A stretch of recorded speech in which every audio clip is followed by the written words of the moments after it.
श्री गुरु ब्रह्म महिमालिक शरण महिमा वास्तु सेवा यूट्यूब चैनल तरफर आपण मानक हार्दिक अभिनंदन जनाई आज आलोचना करने को जाउची जहा प्राय बहुत लोक मानक जीवन रे घटिबा को जाउची। ये जुगरे नीति होची अजब नीति। समस्ते पैसार गर्वरे मतवाल। मो पाखरे पैसा अच्छी, मु बड़ लोक, मोर केही किछि करि पारिबे नाही। यही गर्वरे समस्ते प्राय फाटी पड़ुछंती। जदि किए भल काम कला तार गोड़ टाणिबाकू शह शह लोक बाहरी पड़िबे। आपण भाबिबे जे मोते किछि अर्थ देदेला ता कथा को किपरि बेखातिरी करिवि। यार अर्थ जणे जदि तुमको कौनसी समय रे किछि साहाय्य करिछि, आपण भाबिबे जे मोते तो से साहाय्य करिछि मो विपद समय रे, मु तार सहित बेईमानी करिवि किपरि, मु ताकू साहाय्य करिवि। किंतु से कौन भाबिबो जे ये लोक मोर कौन करिवो, या पाखरे कौन अछि, आ पाखरे अर्थ अछि ना किछि बड़ लोकिया खानदानी अछि, या कतरे किछि तो नाही, ये मोर कौन करिवो। यही परी बहु लोक अछंती आत्मगर्वरे भल जिनिष किनिबा बदलरे खराब जिनिष मध्य किणुचंती। भल जिनिष अल्प दाम रे न किनी खराब जिनिष को ता 2 गुण 3 गुण दाम देगी किणुचंती, जहाँकि सेमाने भाबुचंती जे मु बहुत भल जिनिष किनिकी आनिछि। परीक्षा स्वरूप जने आंब गोदाम वाला से ता गोदाम रे आंब बिक्री करुछि। मने करंतु से व्यापारी रेट रे 10 टंका रे दउछि, किलो 10 टंका रे दउछि। ता पाखरु शह शह व्यापारी नेउचंती, नेकी किए 12 किए 15 किए कोन करिकी बिक्री करूचंती, लाभ करूचंती। किंतु एइटी देखंतु गोटिए कथा, जणे लोक तारी पाखरु से गोदामरु आंब किनिला, से गोदाम आगरे खंडे पाल ढाली देकी से आंब को आनी सेठी ढाली देला। ढाली देकी डाक छाड़िला, तो तटका आंब तटका आंब तटका आंब। जेउ खरदार माने आसिले से माने देखिले जे ये तो तटका आंब कहूची, ताले तटका आंब आमे नबा, गोदामरु काईकी बासी आंब उडा नबा। गोदाम रे किंतु आंब किलो थिला 10 टंका, सी बिक्री करुथाए 30 टंका। 2 गुण अधिक दाम रे से बिक्री करुथाए। किंतु लोक माने तारी पाखरु 30 टंका रे आंब नहीं गले। एते दाम रे आंब बिकुचु काहीकी बोली मध्य ताकू पचारले नहीं, केना से कहूची ये तटका आंब तटका आंब। गोटे गोटे आंब को टेकिकी धरिकी देखे दउची, ए तटका आंब, ता डेम्फटी छिड़े दउची, देखौची एटा तटका आंब। जेउ लोक माने घर को नेले से माने घरे नेकी गर्वरे कहंती मु आज भल दामी तटका आंब आनिची। आपण माने कहंतु तो से कोन प्रकृत रे दामी आंब किनिचंती ना अधिक दाम रे किनिचंती। ये गला गोटे कथा। आहुरी गोटे कथा, एटा सबु जगह रे होची, आपण मध्य एथिरु बाद पड़े नाहंती। गोटे जळिखिया दोकान रे काचर आलिमिरा अछि। काच आलिमिरा भितर जळिखिया को सजेकी रखुचंती, मिठा मध्य सजेकी रखुचंती। घर भितर चेयर टेबुल पड़ी, पंखा लगी, पानी बोतल पाखरे थुआ हब, आपण को जलिखिया देबे, आपण जलिखिया खाइबे। किंतु सेही दुकान आगरे गोटे ठेला गाड़ी रे जने जलिखिया बिकुची। सेठी ना काच आलिमिरा अच्छी, ना चेयर टेबुल अच्छी, ना पानी ना केही दबाको अछंती। से गोटे बोतल पानी को ये टिके पी दउथबो, से टिके पी दउथबो, से टिके पी दउथबो, से गोटे बोतल रे। पुणे पत्तर ठोली रे ना चेयर ना टेबुल, सेठी छिड़ा है कि ना खाइबे कौन ना एटा तटका जिनिस। अरे से दोकानी कौन 4-5 दिन आगुरी तैयारी करछि कि? दोकानी भी तटका करुछि। जलखिया तो बासी रहिबो नहीं, बासी रहिले तो खराब हो जिवो। तेबे दोकान रे न खाई कि जोठी काच आलिमिरा रे सुरक्षित भाव रे अछि, धूली मली पड़ू नहीं, माछी बसु नांती, सेठारु न खाई ये ठेला गाड़ी रू आ खाइबार उद्देश्य कौन ना? ये तटका जिनिस। आम मनरे भ्रांत धारणा जे ये ठेला रे सांगे सांगे तैयारी करुची, सांगे सांगे बिकुची, ये तटका जिनिस। किंतु आमे कौन सेटारे खाउचंती? भल खाउचंती ना खराप खाउचंती? जहा खाउचंती ताहा आम स्वास्थ्य पक्षरे उपकार तो। ये गोटे कथा गला। आउ गोटे कथा एबे अवश्य ताहा बेसी देखा मिलू नहीं। आगुरी थिला रेलवे प्लाटफॉर्म किंबा बस स्टाण्ड निकट रे जने जने चिलिकी चिता मारी अखा खंडिए पकई दे पांजी गोटे धरिकी बसिथिबे और तले खड़ी रे गोटे चक्र चिन्ह, ग्रह चक्र चिन्ह कर देथिबे। से बसी लोकंकर भल मंद बुझुथिबे। जिए तांको पाखरे बसिले किए 10 टंका, किए 5 टंका, किए 20 टंका दियंती। सेही निकट रे गोटे कोठा घर थिबो। कोठा घर आगरे गोटे बड़ बोर्ड लागिथिबो। बोर्ड रे लेखा जाइथिबो जे एठारे जातक गणना करा जाए और आपणक त्रिकालर कथा दर्शाई दिया जाए। ता तलकू ज्योतिर्विद्यर ना लेखा जाइथिबो। आउ से चकचकिया घर भितरे जने ज्योतिष पैंट सार्ट कोट टाई पिंधि गोटे लैपटॉप धरी टेबुल ऊपर लैपटॉप टे थोई बसी थिबे। आउ सेही घर को जिबा पूर्वरु दुआर मुहरे जने गोटे टेबुल पकई खाता कलम धरी बसी थिबे। जेउ माने सेटाकू जिबे प्रथमे खंडिए जातक को 2500 टंका फीस दाखल करी लाइन रे रहिबे बा नंबर देबे। जेतेबेले तांकर नंबर पड़िबो सेतेबेले ज्योतिष पाखकू जिबे। तापरे सेही ज्योतिषंकर विभिन्न प्रकार रत्न पत्थर मध्य व्यवसाय करुथिबे। खंडिए जातक देखा फीस 2500 टंका, किंतु स्टेशन रे बसिथिबा ज्योतिष 10 टंका किंबा 20 टंका रे से जातक देखुथिबो। ज्योतिष पाठ कौन अलगा कि? ये गोटे प्रकार देखिले, सी गोटे प्रकार देखिले, पाठ तो गोटाए, किंतु ये अभाव रे पड़ी निजर पेट विकल रे बाहर बसिछंती। सेई एका विद्या किंतु एठी 20 टंका देबाकू कुंठाबोध और लज्जाबोध मत करुचंती। किछि लोक थिबे कहबे एटा गोटे भंड ठक, लोक मानकू ठकिकी पैसा नउछि। किंतु सेही लोक से चकचकिया घर को जाइकी 2500 टंका दौरान। ताले जदि ज्योतिष विद्या ठक तेबे सेठी आपण 2500 टंका देले काईकी?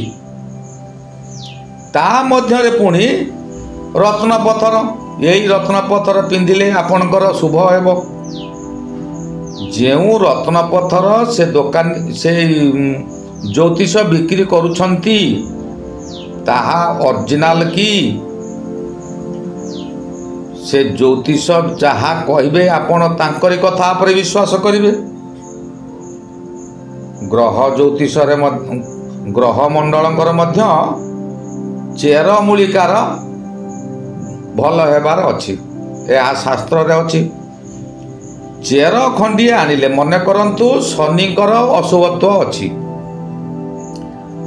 ସେଠି ଖଣ୍ଡିଏ ବାଡ଼ି ଅଁଳା ଚେର, ତାକୁ ବିଧିବଦ୍ଧ ଭାବରେ ନିମନ୍ତ୍ରିତ କରି ଆଣି ତାକୁ ପୂଜାପାଠ କରି ପ୍ରଭୁଙ୍କୁ ସମର୍ପଣ କରି ଯଦି ଗୋଟିଏ ଷ୍ଟିଲ୍ ଡେଉଁରିଆରେ ପୂରେଇକି ଆପଣ ହାତରେ ବାନ୍ଧିବେ, ତାହା 100କୁ 100 ଫଳପ୍ରଦ ହେବ। କିନ୍ତୁ ସେ ଯେଉଁ ବଡ଼ ଜ୍ୟୋତିଷ ସେ କହିବେ ତମେ ନୀଲମ ବା ବ୍ଲୁ ସଫାରି କିଣ, 5 ରତି 6 ରତି 7 ରତି ଯାହା କହିବେ। ଗୋଟିଏ ରତିର ଦାମ 12,000 14,000 15,000 ଟଙ୍କା। କିନ୍ତୁ ସେ କହିବେ କ'ଣ ନା ମୋ ପାଖରେ ଅଛି, ମୁଁ ଶସ୍ତାରେ ଦେବି ରତି 5,000ରେ। ଆପଣ ଖୁସି ହେଇଯିବେ ଯେ 12,000 14,000 15,000 ଟଙ୍କାକୁ ଇଏ 5,000 ଦେଉଛନ୍ତି। କିଛି ବଡ଼ ବଡ଼ିଆ ଲୋକ ସେଠୁ ଗୋଟିଏ ଷ୍ଟୋନ୍, ମନେ କରନ୍ତୁ ଯଦି 5 ରତି ଆଣିଲେ ତାହେଲେ 25,000 ଟଙ୍କା ଦେଲେ। ଯେଉଁ ଷ୍ଟୋନର ଦାମ ରତି 15,000 ସେ 5,000 ଦେଲେ କିପରି? କ'ଣ 10,000 ତାଙ୍କ ହାତରୁ ଦେଲେ କି?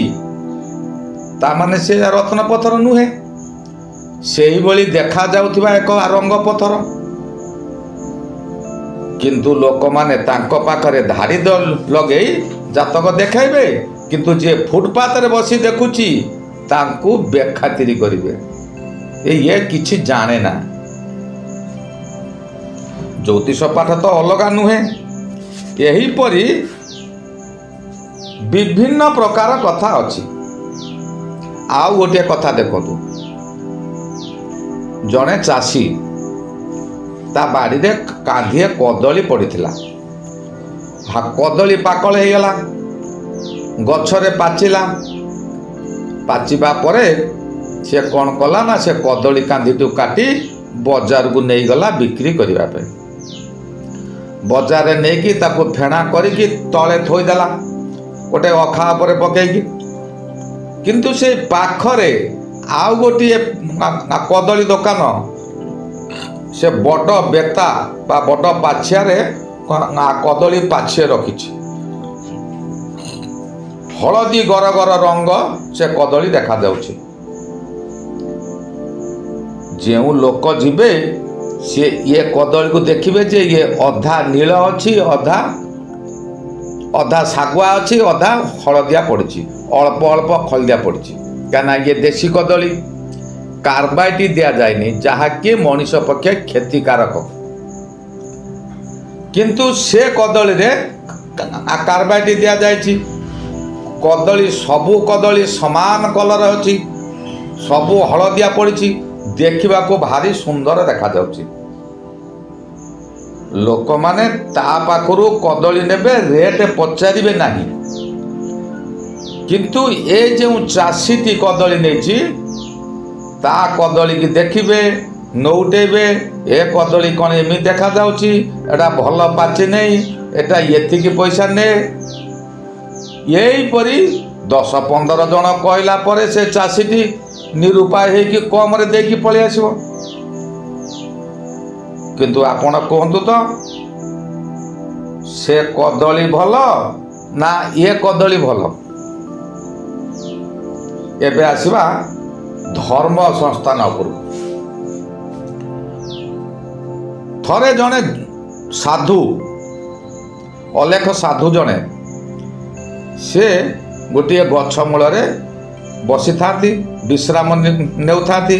ରାତି ହେଇଯାଇଥାଏ, ଛୋଟିଆ ଦୀପଟିଏ ଲଗେଇ ବସିକି ସେଠି ଭଜନ କରୁଥିଲେ। ତାଙ୍କ ଭଜନ ଶୁଣି କିଛି ଲୋକ ଆସି ତାଙ୍କ ପାଖରେ ବସିଲେ, 2-4 ଜଣ 5 ଜଣ ଏମିତି ବସିଲେ। ବାବାଙ୍କର ମୁହଁ ଭଲ ଭାବରେ ଦେଖା ବି ଯାଉନାହିଁ। ବାବା ଯାହା କହୁଛନ୍ତି ସେ ଲୋକମାନେ ଶୁଣୁଛନ୍ତି, କିନ୍ତୁ ଅତି କମ ସଂଖ୍ୟକ ଲୋକ ଶୁଣୁଛନ୍ତି। ସେଟାକୁ ଲୋକ ଯିବେନି କାହିଁକି ନା ଇଏ କ'ଣ କହିବ, ମୁହଁରେ ଦାଢ଼ି ବାଲୁ ବାଲୁ ଅପରଛନିଆ ଚେହେରା, କ'ଣ ଇଏ କହିବ? ଲୁଗା ନାହିଁ ଯେ ଖଣ୍ଡେ ଗଛର ବକଳ ଖଣ୍ଡେ ପିନ୍ଧିଛି, ୟା କତିକି ଯିବାନି, କ'ଣ ଜାଣିଛି ଇଏ ଅଲକ୍ଷଣିଆ। କିନ୍ତୁ ବଜାର ସହରରେ ଦେଖିବେ ଗୋଟେ ଗୋଟେ ଜାଗାରେ ପ୍ରବଚନ ଦିଆଯାଉଛି। ପ୍ରବଚନ ଏବେ ଗୋଟେ ବ୍ୟବସାୟିକ ସଂସ୍ଥା ହୋଇଗଲାଣି। ଧର୍ମ ନାମରେ ସିଏ ଏକ ବ୍ୟବସାୟ। ପ୍ରବଚନ ଦିଆଯାଉଛି, ପେଣ୍ଡାଲ ବନ୍ଧା ଯାଇଛି, ରଙ୍ଗ ବେରଙ୍ଗ ଲାଇଟ୍ ଲାଗିଛି, ଆଉ ସେଠାରେ ମଧ୍ୟ ରୋଷେଇବାସ ଚାଲିଛି। ପ୍ରବଚକ ପେଣ୍ଡାଲ ଉପରେ ବସିଥିବେ, ପ୍ରବଚନ ଦେଉଥିବେ, ତାଙ୍କ ଦୁଇ ସାଇଡ଼ରେ କିଛି ପାଳି ଧରୁଥିବା ଲୋକ ଓ କିଛି ବାଦ୍ୟକାର ବସିଥିବେ। ବିଭିନ୍ନ ପ୍ରକାର ବାଦ୍ୟ ବାଜୁଥିବ। ପ୍ରବଚକ ବିଭିନ୍ନ ଆଧୁନିକ ଢଙ୍ଗରେ ପ୍ରବଚନ ଦେଉଥିବେ। ମନେ କରନ୍ତୁ, ଜଣେ ପ୍ରବଚକ ପ୍ରବଚନ ଦେଉଛନ୍ତି ହନୁମାନଙ୍କ ବିଷୟରେ, ହନୁମାନଙ୍କର ଜନ୍ମ ବିଷୟରେ। ଜନ୍ମ ହେବା ପରେ ସେ ଖାଇବା ପାଇଁ ଖୋଜିଛନ୍ତି, ମା ତାକୁ କହିଛନ୍ତି ଯାହା ସେଇ ନାଲି ଫଳଟି ଖାଇବୁ, ଅର୍ଥାତ ଉଦିତ ସୂର୍ଯ୍ୟ ଲାଲ ରଙ୍ଗ ଥାଏ, କହିଲେ ତୁ ଯା ସେଇଟାକୁ ଖାଇବୁ, ମୋ କତିରେ କିଛି ନାହିଁ। ହନୁମାନ ଯାଇ ସୂର୍ଯ୍ୟକୁ ଧରିକି ଗିଳି ଦେଇଛି। ଏହି ବିଷୟଟିକୁ ସେ ଏପରି ଢଙ୍ଗରେ କହିବେ ଯେ ହନୁମାନ ଉଡ଼ି ଉଡ଼ି ଗଲେ, ସୂର୍ଯ୍ୟକୁ ଧରି ଏକାଥରେ ଗିଳିଦେଲେ, ଦୁନିଆ ଅନ୍ଧାର ହୋଇଗଲା, ସ୍ୱର୍ଗପୁରରେ ଲାଇନ କଟିଗଲା। ଅନ୍ଧାର, ସେତେବେଳେ କ'ଣ ଲାଇନ ଥିଲା? ସ୍ୱର୍ଗପୁରରେ ଲାଇନ କଟିଗଲା। ତାପରେ କହିବେ ଯେତେବେଳେ ଇନ୍ଦ୍ର ରାଜା ହନୁମାନଙ୍କୁ ବଜ୍ରାଘାତ କରିବେ, ହନୁମାନ ତଳେ ପଡ଼ିଯିବେ, ଅଚେତ ହୋଇ ପଡ଼ିଯିବେ, ଯେହେତୁ ସେ ପବନର ପୁତ୍ର, ପବନ ଦେବତା ସାରା ପୃଥିବୀରେ ସାରା ସୃଷ୍ଟିରେ ପବନ ବନ୍ଦ କରିଦେବେ। ସେ ସମୟରେ କହିବେ ସ୍ୱର୍ଗପୁରରେ ଅକ୍ସିଜେନ୍ ନାହିଁ, ଅକ୍ସିଜେନ୍ ବନ୍ଦ ହେଇଗଲା, ସମସ୍ତେ ବିକଳ ହେଉଛନ୍ତି, ସବୁ ଦେବତାମାନେ ବିକଳ ହେଉଛନ୍ତି। ବେଶୀ ବିକଳ ହେଉଛି ବୁଢ଼ା ବ୍ରହ୍ମା। ତାର 4ଟା ମୁଣ୍ଡ, 4ଟା ନାକ, ତାର ଅଧିକା ପବନ ଦରକାର, ସେ ବିଳି ବିଳେଇ ହେଇ ଇଆଡ଼େ ସିଆଡ଼େ ଧାଉଁଛି। ଲୋକମାନଙ୍କର କି ହସ କନା, ଇଏ ପ୍ରବଚକ ବହୁତ ଭଲ ପ୍ରବଚନ ଦେଉଛନ୍ତି। ଧର୍ମ ଜ୍ଞାନ ଦେଲେ ସେ କେଉଁଠି? ଧର୍ମ କଥା କହିଲେ କେଉଁଠି? ସେ କ'ଣ କରିବା ନିୟମ ଆମର ସେ କଥା କେଉଁଠି କହିଲେ? ସେ ତ ଆଧୁନିକ ଶୈଳୀରେ ଆପଣଙ୍କୁ ହସେଇଲେ, ଧର୍ମ କଥା କହିଲେ ନାହିଁ। ପୁଣି ସେଇଟାରେ ରୋଷେଇ ଚାଲିଥିବ, ସିଏ ବି ଏକ ବ୍ୟବସାୟ। ପ୍ରବଚନ ଶେଷ ହେବା ପୂର୍ବରୁ ମଝିରେ ମଝିରେ ଡାକବାଜି ଯନ୍ତ୍ରରେ ଡାକି ଦେଉଥିବେ, ଆପଣମାନେ କେହି ଯିବେନି, ପ୍ରବଚନ ଶେଷରେ ପ୍ରସାଦ ପାଇ ଯିବେ। ପ୍ରବଚନ ସରିବ, ଧାଡ଼ି ବାନ୍ଧି ଯିବେ ପ୍ରସାଦ ପାଖକୁ। ସେଠାରେ ଏକ ଖିଚୁଡ଼ି ହୋଇଥିବ, ଗୋଟିଏ ଠୋଲାରେ କିଛି ଖିଚୁଡ଼ି ଦେବେ, ପାଖରେ ଗୋଟେ ବଡ଼ ଥାଳିଟେ ଥୋଇ ଦେଇଥିବେ। ଆପଣ ଆଉ ଖାଲି ଖିଚୁଡ଼ି ଆଣିବେ କି? ଆପଣଙ୍କର ସମ୍ମାନ, ମାନେ ମୋ ପାଖରେ ପଇସା ଅଛି, ସିଏ ଦେଇଦେବ ବେଶୀ, ମୁଁ ଦେବି କମ, କିଏ 50, କିଏ 100, କିଏ 200 ସେ ଥାଳିରେ ପକାଇଦେବେ, ଗୋଟିଏ ଠୋଲିରେ ଟିକେ ଖିଚୁଡ଼ି ଆଣିବେ। ଯଦି ସେ ଖିଚୁଡ଼ି ଯଦି 2000 ଟଙ୍କା ଖର୍ଚ୍ଚ କରିଥିବେ, ତାହେଲେ ସେଇଠି ତାଙ୍କର 10-15 ହଜାର ଟଙ୍କା ହେଇଯିବ। ସିଏ ବି ଏକ ବ୍ୟବସାୟ। ସେଇ ପ୍ରସାଦକୁ ଧରି 100 ଟଙ୍କା, 200 ଟଙ୍କା, କେହି 500 ଟଙ୍କା ଦେଇ ଘରକୁ ନେଇଯିବେ, କ'ଣ ନା ମୁଁ ପ୍ରବଚନକୁ ଯାଇଥିଲି, ପ୍ରସାଦ ଆଣିଛି। ଏହି ତ ଏଇ ଆମ ଯୁଗର ନୀତି। କିନ୍ତୁ ଗୋଟିଏ ଗରିବ ଲୋକ ଯଦି, ଗୋଟିଏ ଭିକାରୀ ଛୁଆଟିଏ ଯଦି ସେଇଠି ବସିଥିବ, ତାକୁ ସେ ପ୍ରସାଦ ଟିକେ ବି ଦେବେନି। କାହିଁକିନା ପ୍ରସାଦ ହେଉଛି ଭକ୍ତମାନଙ୍କ ପାଇଁ, ପ୍ରସାଦ ବିକ୍ରି ପାଇଁ ନୁହେଁ। ଯେ ପ୍ରସାଦରେ ଅର୍ଥ ନିଆଯାଏ ନାହିଁ, କିନ୍ତୁ ସେ ଅର୍ଥ ନେଉଥିବେ, କାହାକୁ ଦେଉନଥିବେ। आज मु एठारे रहिली ए विषयटी आपण मानको किपरि लागिला आपण कमेंट माध्यम रे जणाइबे। एबे यही परि प्रत्येक स्थान रे हेउची कि नाही। श्री गुरु महिमा आलेख शरण, श्री गुरु महिमा आलेख शरण, श्री गुरु महिमा आलेख शरण शरण शरण।